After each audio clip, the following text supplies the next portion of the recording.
শেখ হাসিনাকে চুপ করিয়ে রাখতে পারবেন না মোদি, বলেছেন প্রধান উপদেষ্টা। সাবেক স্বৈরাচার প্রধানমন্ত্রী শেখ হাসিনা ভারতে পালিয়ে রয়েছে, সেখানে বসে বিভিন্ন উস্কানিমূলক কথা বলছেন।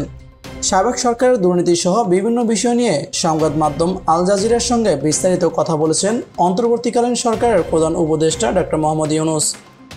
রোববার আল জাজিরার প্রধান উপদেষ্টার এই ভিডিও সাক্ষাৎকার প্রকাশ করা হয়েছে। সাক্ষাৎকারে আল জাজিরার সাংবাদিক নিয়েব বারকার শেখ হাসিনাকে নিয়ে প্রধান উপদেষ্টা ডক্টর মোহাম্মদ ইউনূসের কাছে বিভিন্ন প্রশ্ন করেন। তখন তার বিভিন্ন বক্তব্য ও বিবৃতি দেওয়ার বিষয়টি উঠে আসে। প্রধান উপদেষ্টা বলেন, তিনি বিমস্টেক সম্মেলনের ফাঁকে ভারতীয় প্রধানমন্ত্রী নরেন্দ্র মোদীর সঙ্গে বৈঠক করেছিলেন।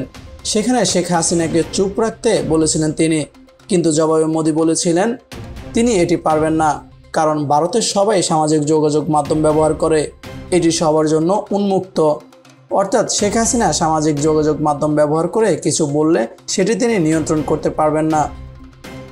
আল জাজিরার সাংবাদিক বলেন, শেখ হাসিনা দাবি করেন তিনি এখনও বাংলাদেশের প্রধানমন্ত্রী, তিনি ভারত থেকে এসব বিবৃতি দিচ্ছেন।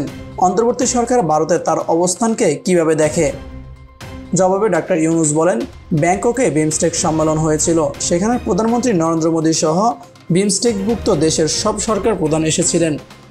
তার সঙ্গে আমার কথা হয় এবং আমি তাকে স্পষ্ট করি, ঠিক আছে, যদি শেখ হাসিনাকে আপনি রাখতে চান তাহলে এই বিষয়ে আপনার সঙ্গে আমি কিছু করতে পারবো না, কিন্তু অবশ্যই তিনি যখন সেখানে থাকবেন তার কথা বলা উচিত হবে না, কারণ তার বক্তব্য আমাদের জন্য সমস্যা সৃষ্টি করে।